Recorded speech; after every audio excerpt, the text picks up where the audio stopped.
I think we'll go ahead and get started. And hopefully, you all have had a chance to get a slice of pizza and some pop. My name is Cornell Clayton, for those of you who I don't know. I'm the director of the Foley Institute, and on behalf of the Institute, I want to welcome you out to our coffee and our pizza and politics today. We're very lucky and honored to have with us today Gillian Peele. Gillian is a fellow and tutor at Lady Margaret Hall from Oxford University. She's published widely on British and American politics. She's just come out with a book called The Crisis of Conservatism, the Republican Party, the Conservative Movement in American Politics. She also has forthcoming the 7th edition of her edited volume called Developments in American Politics. Yes, which you have an essay in. Which I have an essay in. And her research generally focuses on comparative politics with a special emphasis on both Britain and the United States. So join me now in welcoming Gillian Peele.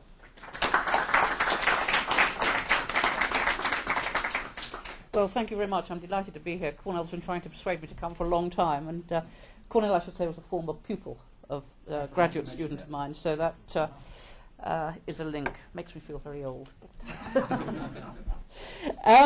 What I want to do this morning, well, this afternoon, I suppose now, is really to take this opportunity to look at a series of interconnected problems in the American political system. And I've been thinking a bit about this.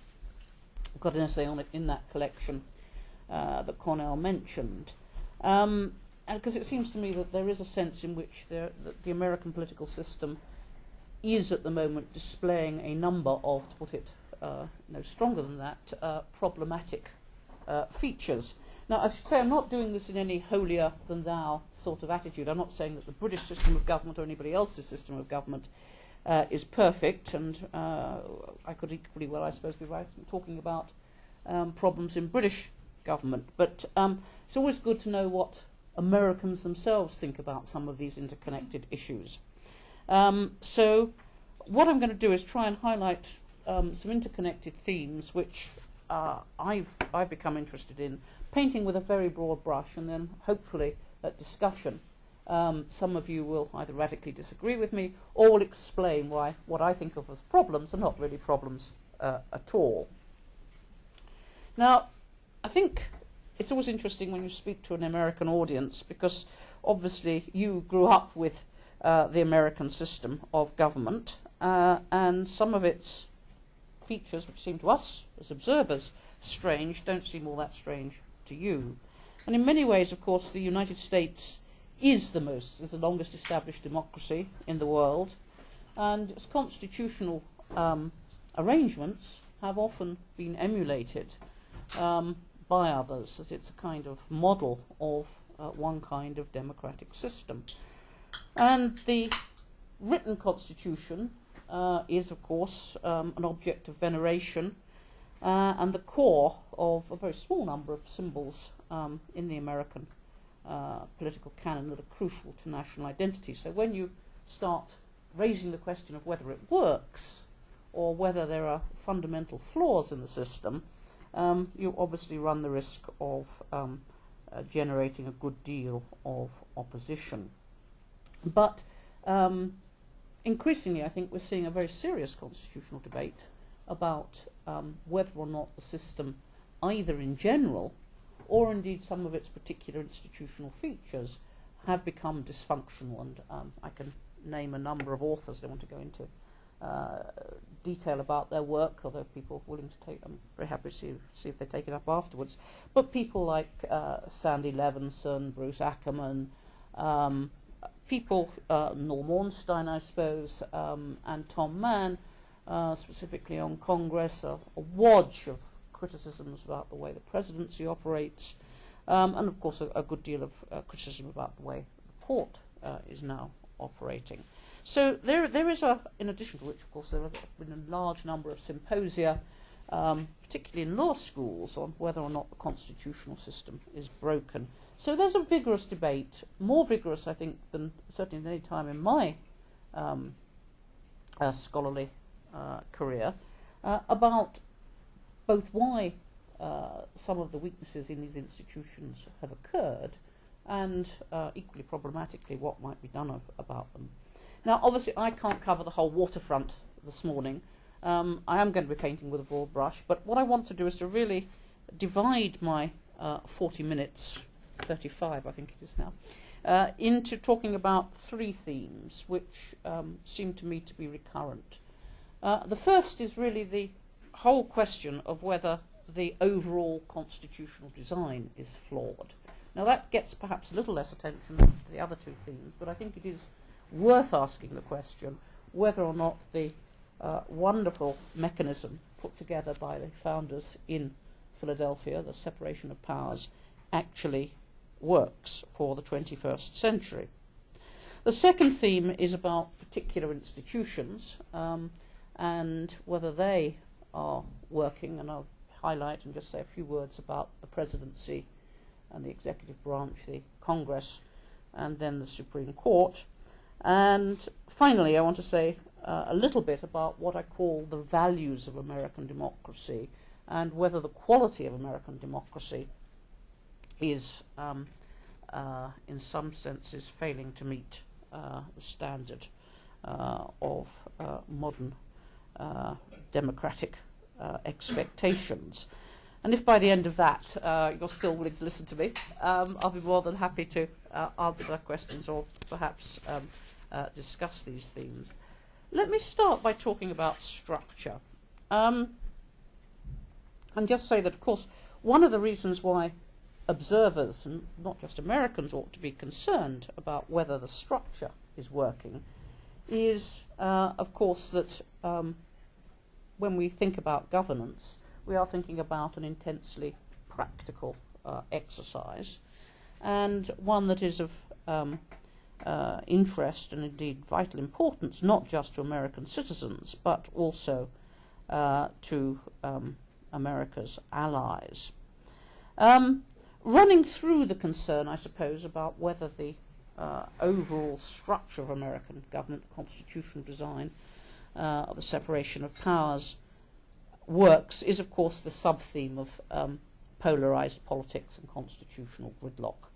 The argument that even if in earlier periods the separation of powers enabled, for whatever reason, American government to muddle through, we've reached a state where the polarization of parties, and we can, I'm sure, explore why that has happened later and its consequences, has produced a dysfunctional governmental system, a system in which certain essentials of modern government are much more difficult to carry out.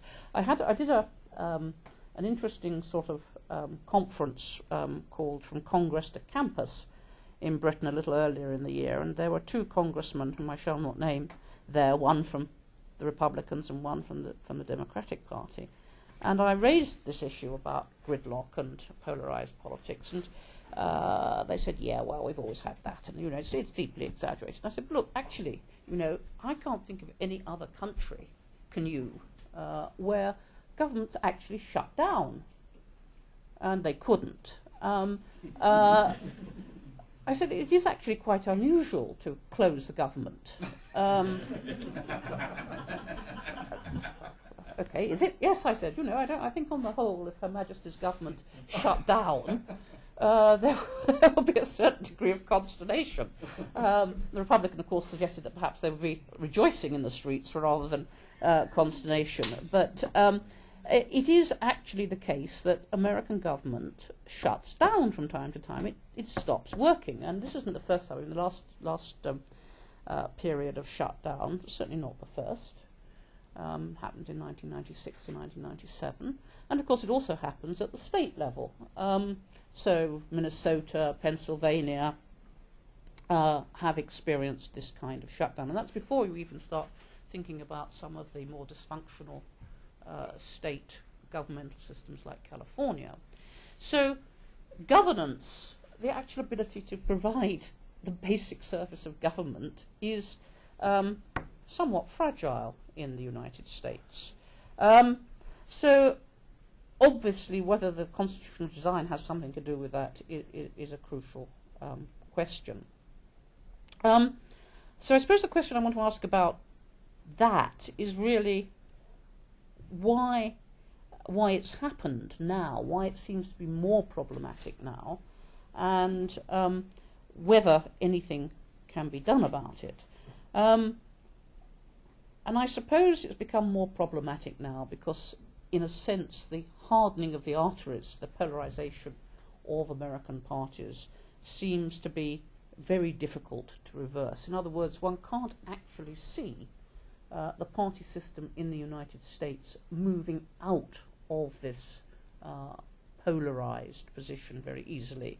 I could be quite wrong. Of course, it might be that in 5 years' time or after the next presidential election, the parties will become much more consensual again. But for the moment, and we can, in discussion, perhaps see who's to blame for it, a number of people, not least Mann and Ornstein, but I think I would tend to agree with them on this, would put the blame probably more squarely on the Republican shoulders than the Democrats, but that's not necessarily, I'm not wedded to that position.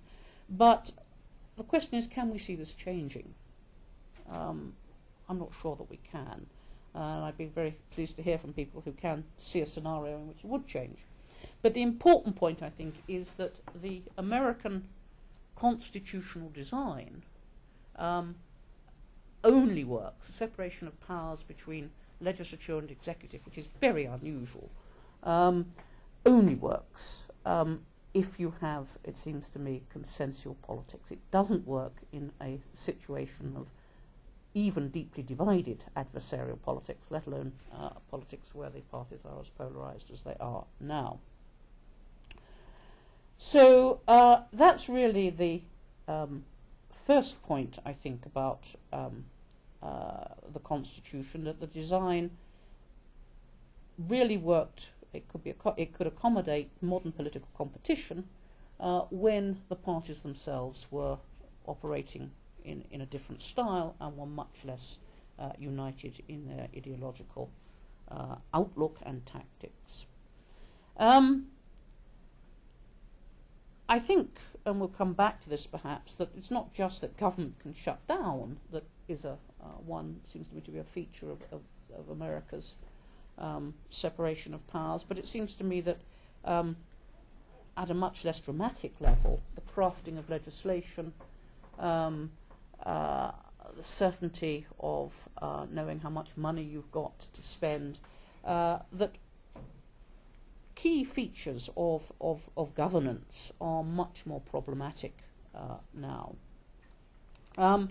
So that's my first point, that I think we should ask the question, does the separation of powers on the American model actually work in the 21st century? And it's interesting that most other countries, and many other countries that have thought of going down this route, I mean, it's quite a rare system that operates here. The separation of powers is an 18th century artifact. Now, there are all sorts of weaknesses, of course. We can come back to those in parliamentary systems as well, but I think this one has peculiar inbuilt difficulties. Let me move on to just thinking a little bit about the three institutions that make up this structure, the executive, the legislature, and the court. And it seems to me that on each of these levels as well, there is a problem about the way the institution operates. And each of them seems to me now to be highly contested, and that each of the institutions, that there's no consensus about how the institution should work, and that the institution, in a sense, is now subject to not merely academic criticism, but to some extent a degree of lack of confidence from the American population. So if we start with the executive branch, obviously there's always been a problem about trying to develop a conception of executive power, both in terms of the constitutional constraints on the presidency, but develop a conception of executive power that's appropriate for the 21st century. And I think what we can see over the last 10 to 15 years happening is that on the one hand we've got a very vigorous debate about the scope of what has come to be called the new imperial presidency, the unitary theory put forward by Bush, and on the other hand a somewhat more, I don't know what we call it really, almost despairing debate about whether if you rule that out of court, and I assume that there would be a majority of people, certainly here, who would want to do that, and certainly amongst many of the scholars, if you rule out that very strong conception of the presidency, whether in fact the president has the powers to do the job, particularly in a situation where Congress is not in his control. And I think if we again want to think about some of what to British eyes seems a very peculiar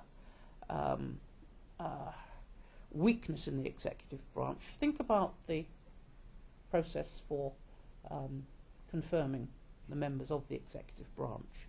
This seems to me to become, and indeed the judiciary, seems to become more and more problematic. We always know that there's going to be some difficulty with some presidential nominees. Witness, let's think back to somebody like the Tower nomination for Bush.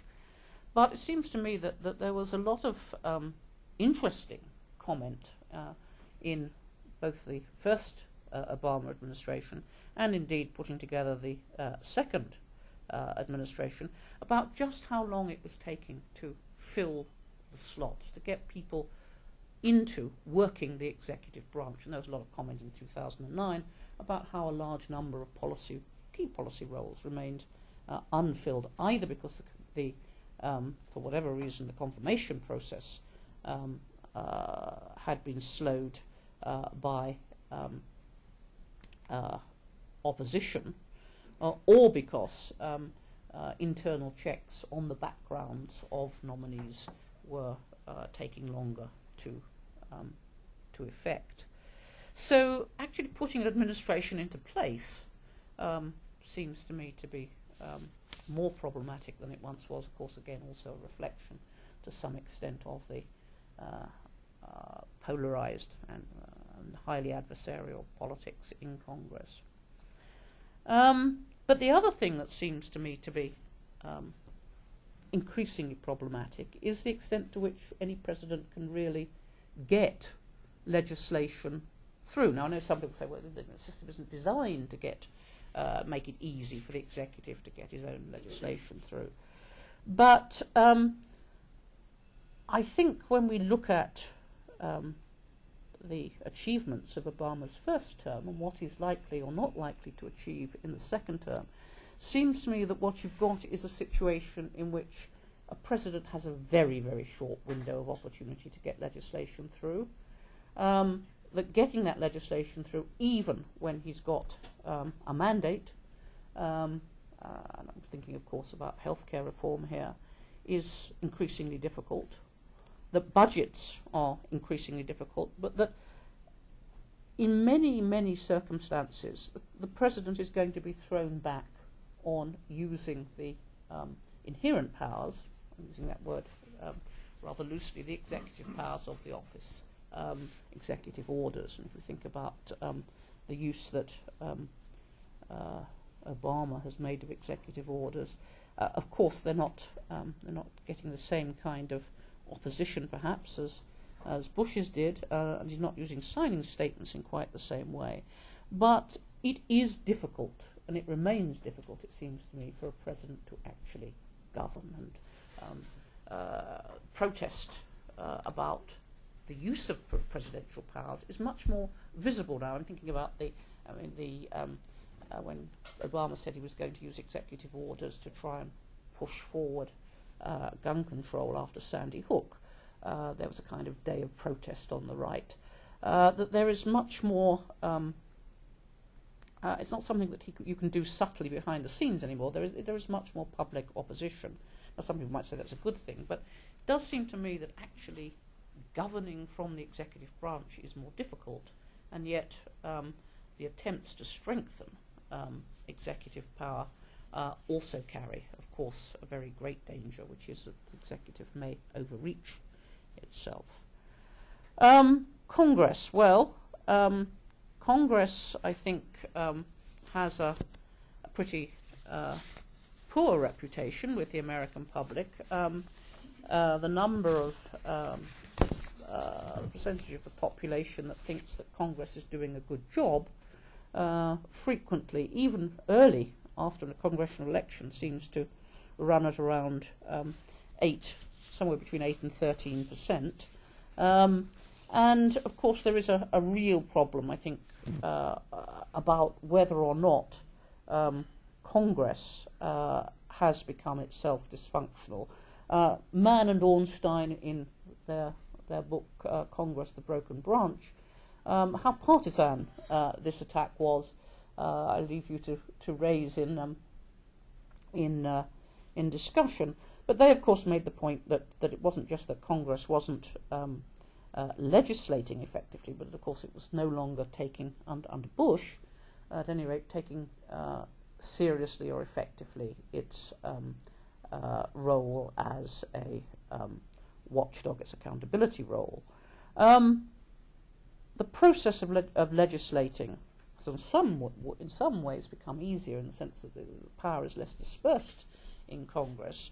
On the other hand, it seems to me that that is more than compensated for by obviously the polarized politics of divided government in its new format.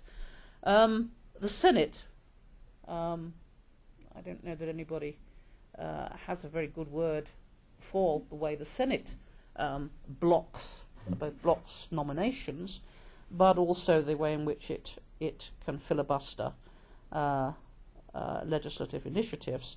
The only thing that I think we're all agreed on is that, again, it's very difficult to change that. I mean, tiny degree of change in the very recent past. And that, I suppose, is because everybody can see that one day they might be in the minority. And therefore, if you actually remove the capacity to filibuster, people might be doing themselves, endangering their own ability to protect their interests against a different majority party. So Congress, I think, is problematic. And I think the court, we'll move on very quickly to that, and hope that Cornell and others will take up on this. Seems to me that the court is in a very peculiar situation as well, that what we've got is an almost embedded philosophy in the court. Again, I can't see it changing anytime soon, given the peculiarities of resignations and the control of the nominating process.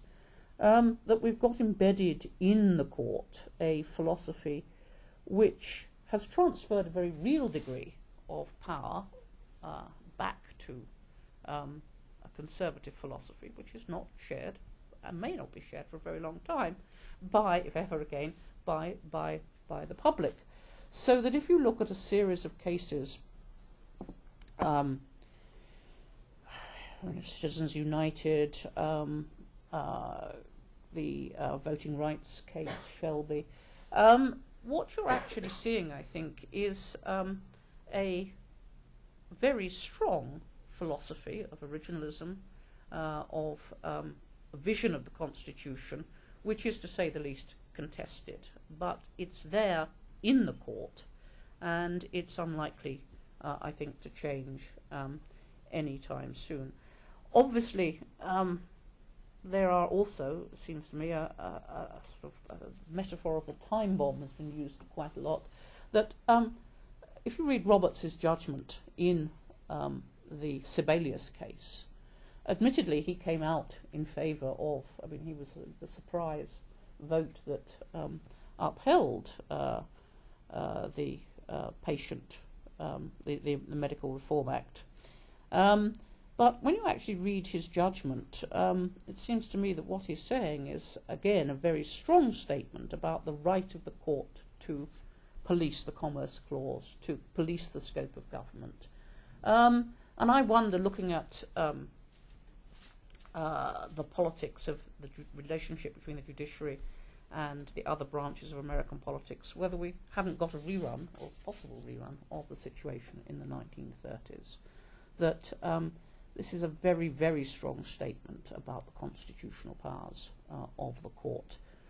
Obamacare, I'm not using that in the right sense, but the Act got through this time, but I think we will find other legislation down the line perhaps not getting through. Underlying or underneath that conflict, I think, is a more sort of, again, a more problematic issue about the certainty and the predictability about how the court will act. And if you think about rights, if you think about the scope of the abortion right, you think about voting rights, you think about even the issue of gay marriage, which of course was an interesting issue before the court in its last term. Okay, there sort of seem to be rights which are protected or acknowledged, but very, very conditionally and with a very, very large degree of opposition, which has got its own structures and is pushing to have those rights rolled back.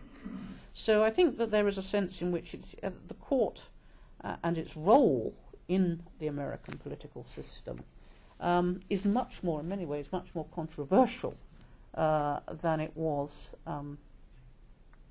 20 years ago. Now you could say, well, it's always going to be controversial, but I think in a sense what we've got here again is controversy that's not just surrounding a subset of issues, but is actually surrounding the right of an elected government, a democratically elected government, to pass legislation and to,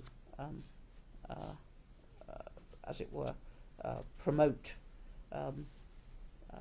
legislation and public policy that it thinks it has a mandate for.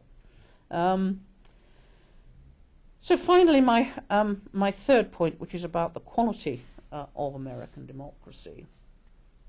And here it seems to me that you've got what we see emerging, it has emerged over the last 15, 20 years, is first of all a good deal of criticism of the fairness of American institutions, continued criticism, for example, about the electoral systems in the states, continued concern about how far, for example, the voter ID systems are being used to purge the electoral rolls of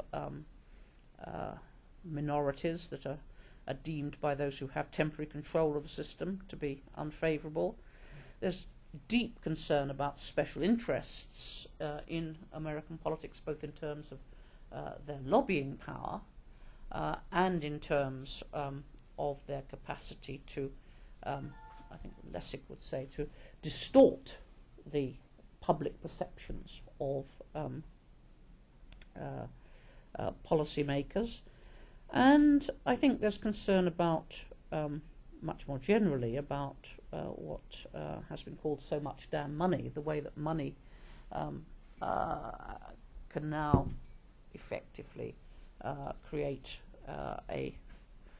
the opposite of a level playing field, can actually distort the electoral process. Obviously, from the point of view of those who would, for example, place freedom of speech above equality in the electoral process, that is simply a feature of American government. But I think that the important point here is that no other democracy actually takes that view, that America is very unusual in the extent to which it does not, I mean, it tried, but it has rolled back from trying to regulate money in the electoral system. And I think the issue of special interests of the power of lobbies, again, of course, all countries have this. The British system is wrestling with this at the moment. All countries have it, but I think the system in the United States sees it to a much, much greater extent than any comparable democracy I know.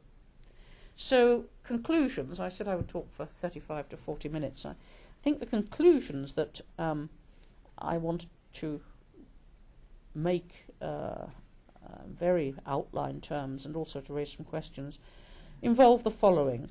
Has there been a collapse of consensus about the way America ought to be governed and the way it should run its affairs? Or was there never a consensus at all? Is this polarization that some of us see imaginary? I mean, obviously there's a big debate, I know, between people like Mo Fiorina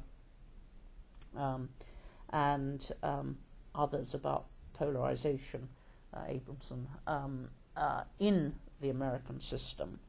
But I don't think even those who deny the way, who are sceptical about the extent of polarization, would say that there is some truth in the argument that America is, to put it mildly, conflicted.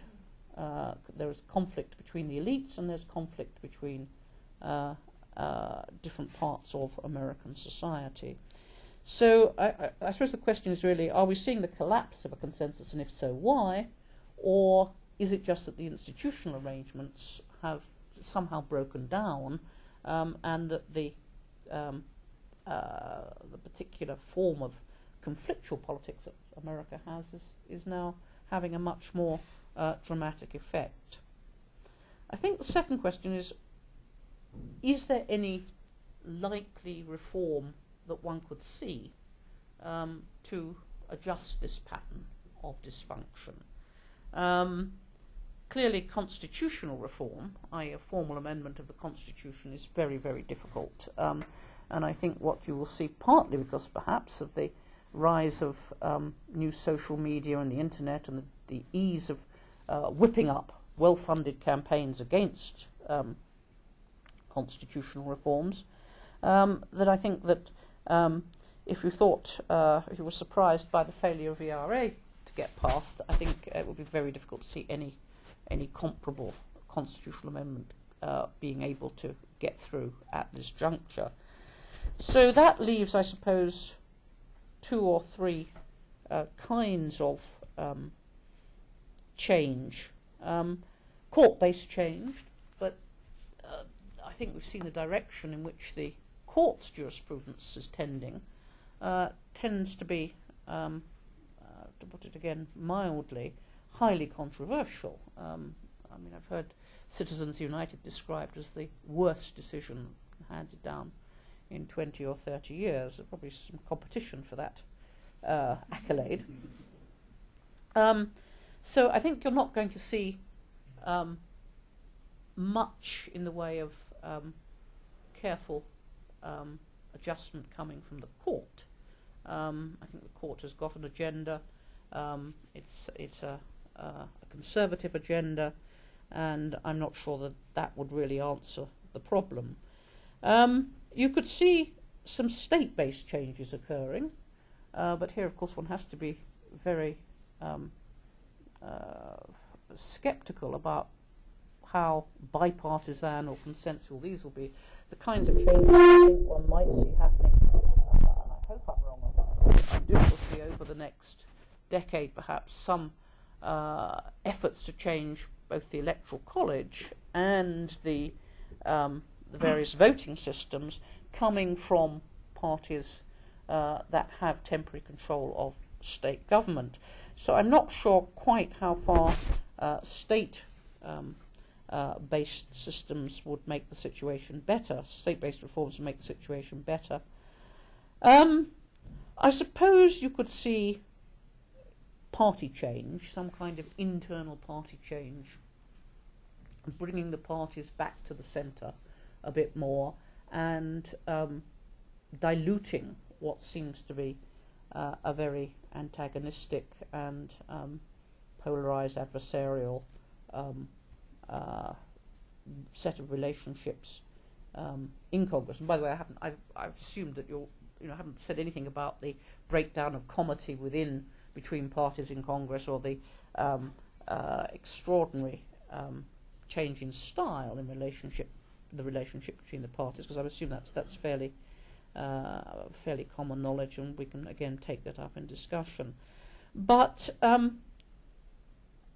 think with a Republican Party that sees itself always, or some of its elected representatives see themselves, at least at the moment, as being under fire from or in danger from challenges, particularly at the primary level, from their right, I don't really see much scope for change in the Republican Party at the moment. I'm sure you all saw the article in the New York Times about senators who were trying to spend a lot of time and a lot of money trying to protect themselves from attacks on their right flanks, and it hasn't worked. I think that the Republican Party factionalism of the right is, as I say, fairly well established, and unless something happens to cause an intellectual revolution and the hyper-conservative ideology and its protagonists somehow disappear, I can't see the Republican Party actually changing very much, and therefore there's going to always be a great deal of difficulty for those who would want to build centre or consensual ground with Democrats. So I suppose I'm left with two questions. One is the United States system of government going to collapse? No. It's been around for a long period of time, and the ingenuity of those who have to work it seems to me to always be quite likely to win out. But is there going to be continuing dissatisfaction with the way the institutional structure is working? And I think the answer to that is yes. It's interesting that even the court, which had typically in the past had quite high ratings from the public by comparison with the presidency and Congress, immediately the Sibelius decision was taken, was handed down, that the number expressing satisfaction with the court dropped. So I think what you're going to see is a perhaps continuing undercurrent of, not such an undercurrent either, of dissatisfaction, and I think a continuingly ugly mood in some parts of the American body politic. Now, obviously, I think that if you looked at a number of other countries, you could find some of that, but I think it is a fairly sharp change in the United States, and I would probably date the change back to the Gingrich era, to the mid-1990s, when it seems to me, and I would agree with some critics like Mann and Ornstein here, seems to me that the Republican Party did change in quality and in style, and divided government, which everybody had learned to live with in the past, took on a new structure. Well, I said I would talk for 40 minutes. I'm going to stop and be happy to take up. Not very optimistic. So we have about 20 minutes for questions and answers. Maybe I'll just start. It seems to me that you put most of the blame on institutional structures for the dysfunction in government. And another way to look at it is to say, look, this period of bipartisanship that existed in the post-war period up through the 1980s, 1990s was really the outlier. If you go back before that, we had highly polarized politics in the past as well. We've always survived these periods of polarized politics. And so maybe what's really happening right now is we have a number of cultural divisions. We have changing demographics in the country, and the society's working through those issues. And that's what's being reflected in our politics. Once those work their way through, our institutional system will work just fine again. And I think in part, if you see what's going on with the Republican Party right now, it's tearing itself apart, it's collapsing. Mm-hmm. And the demographic trends are all against it right now.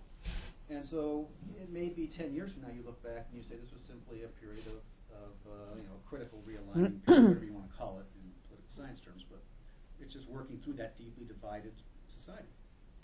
Yes, I didn't mean to suggest that the institutions were the only things to blame. I mean, I think it's a combination of polarized politics and these particular institutions. And I think it is, of course, the case that you have had some polarized politics before. But I don't think I've ever. I mean, polarized politics has always been compounded by or diluted by. There's a kind of scratchy sound, but anyway, diluted by. It seems to be diluted by the fact that you always had some overlap between the Republicans on the liberal wing and Democrats on the conservative side, so that in a sense the polarization was never as complete or as extreme as it is now. Now, I think taking your second point about the demographics, I mean, and about culture, I think yes, you're absolutely right. The Republican Party is tearing itself apart, but it's going to be a very long process, I think. And in the interim, if you think about midterm elections, and that's something we haven't really talked about, the extent to which in the midterm a president is always going to be faced with an electorate that often reflects the most extreme elements in the political system. That I think what you're going to see is the Republican Party, and I'm not saying this is all the Republicans' fault, but you're going to see, I think, Republicans using the institutions they have control of to try to mitigate that demographic advantage which they see stacking up for the middle of the next century.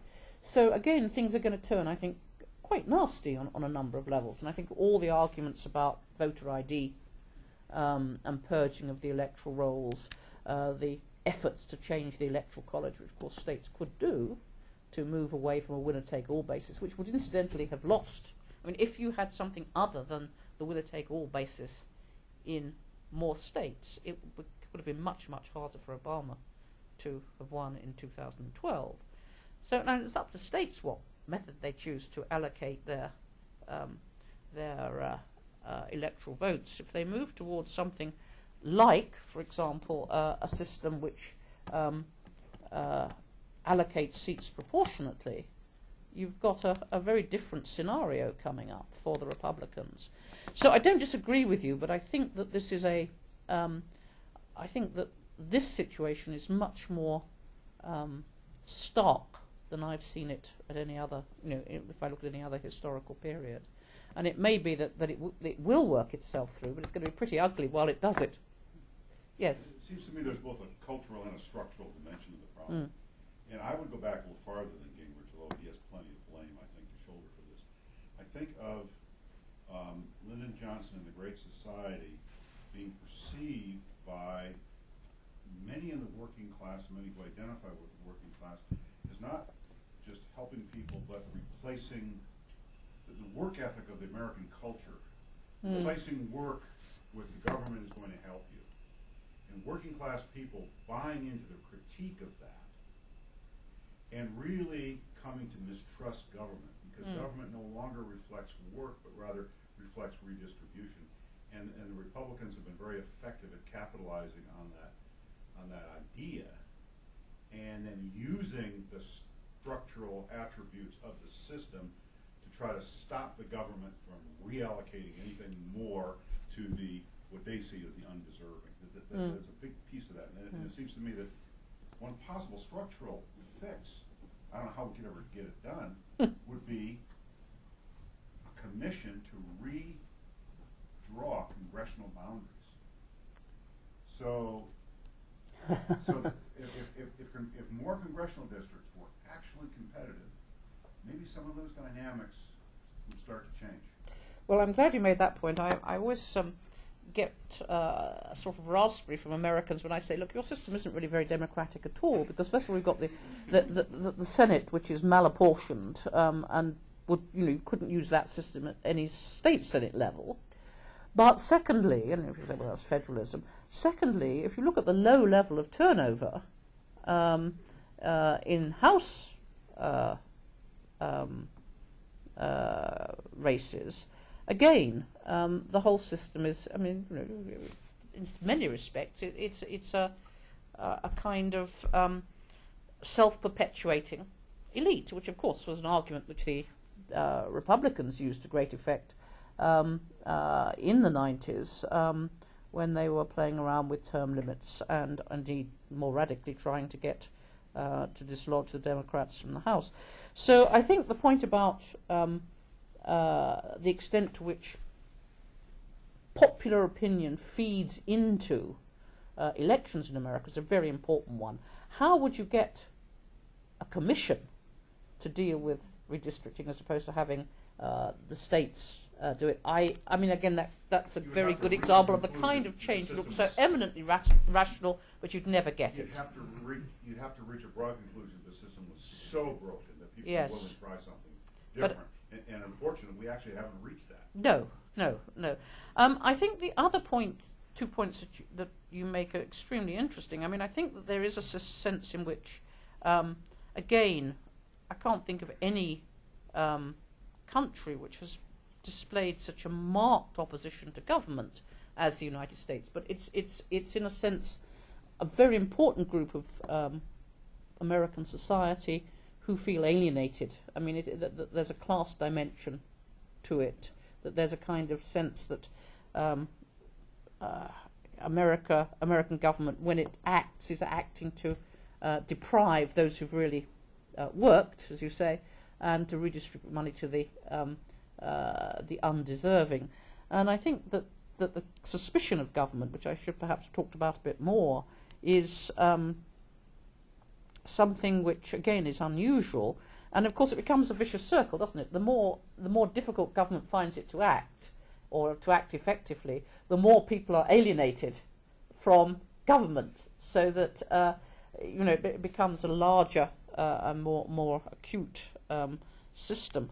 It was way worse under LBJ, in the aftermath of LBJ, than FDR, where people still trusted the government. Well, and of course, more people then, including the South, wanted to get some of the benefits of government. So that's I think there is, again, time precluding me from going into this, but there is an interesting question which I don't actually know the answer to. And I don't know how you'd test it, but somebody like E.J. Dionne, who has done some really interesting writing about the struggle for the heart of America, seeing a kind of cultural divide over values. I think there's a sense in which, yes, you've got that. You've really got two societies operating. I do think that is a very real divide, which of course plays into the demographic divisions. It also plays in, it seems to me, to divisions about the interpretation of the Constitution. It's almost as though there is a Constitution which, your right-wing Republican goes around saying, I've got my copy of the Constitution here, and it includes the Second Amendment. And then there is a group of, anybody who diverges from this is not really obeying the Constitution. And then there's, of course, a group of people who see the Constitution as a living document which needs to be updated, and has a quite different view of what's important in it. So I think America is experiencing a very profound conflict of values, a very profound conflict about the way you interpret some of those seminal documents. But I agree with you. I think something has changed since Lyndon Johnson, though, and maybe that's the first point at which you get, more recently, you get a kind of realignment and a disillusion on the part of Democrats. Which capitalized on Yes. that feeling that was there. Well, Nixon, of course, did. So that was, yeah. Yes. I think you brought up this sort of growing dissatisfaction, this kind of polarized politics sort of creates, and you just sort of touched on how there's a lot of this alienation. And you don't seem particularly concerned about institutional collapse, which I think makes sense. But to what extent is this dissatisfaction problematic for those institutions continuing as democratic? I mean, I don't see maybe Congress ever collapsing necessarily, but to the point that we can continue to consider ourselves a democratic society, or to the extent to which, you know, that self-perpetuating elite is actually connected to people, is that caused by that polarization? Is that a problem for sort of institutional stability or social stability over time? Well, I think there's an interesting, if you think about the would-be reformers, the reform community, the people who want to see some sort of change. I mean, I think there is probably a debate about whether the whole system is either too democratic, too reflective of changing public opinion. And here, of course, you might want to point to things like the emphasis on campaigning and the media, and or whether it's not democratic enough. And of course, Levinson has argued, as you probably know, that it's not so much that American democracy has failed because it's been too democratic, but because it's not democratic enough. And he has a certain kind of set of suggestions for dealing with that. But I think the point that I certainly wasn't meaning to, as it were, excuse the institutional structures. I think it's the two things together. And obviously, we've been through a period where, say, a remedy like term limits was seen very much as a way of making Congress and other, not in terms of the election, but inside Congress and other elected bodies, more responsive to the population. I think there's a sense in which America has never been unambiguously a democracy. It's always wanted to balance majoritarian sentiment against, if you like, concern for individuals, concern for property, concern for due process. So there is that ambiguity in the structure, and of course structures like Congress, until quite recently, and still perhaps, are not obviously democratic. But I think on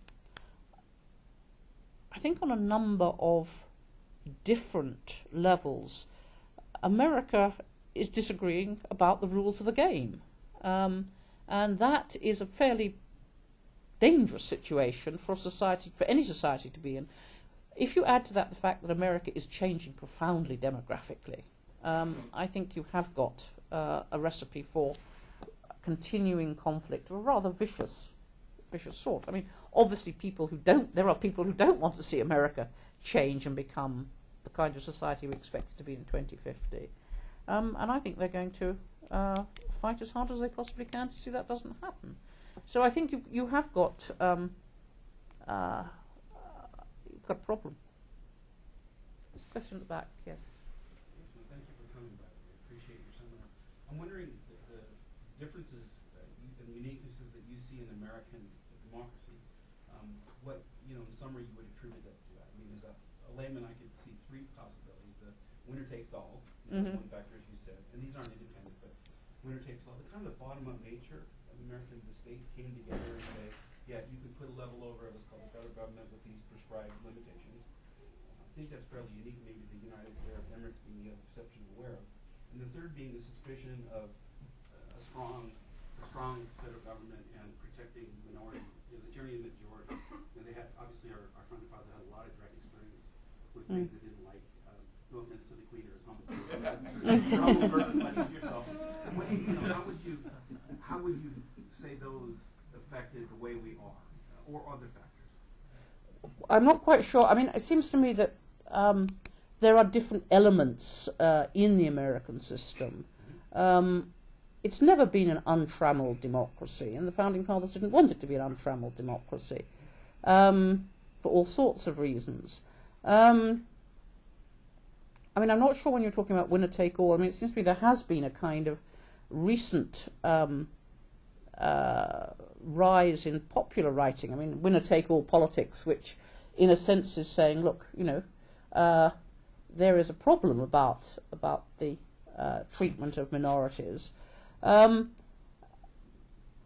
I think you could end up with, and I'm not sure whether this is actually answering it, you could end up with a situation in which, let us say that the presidency for the foreseeable future is in democratic hands. And therefore, and this is, of course, those of you who do comparative politics, you will know this is often seen as a problem for presidential systems.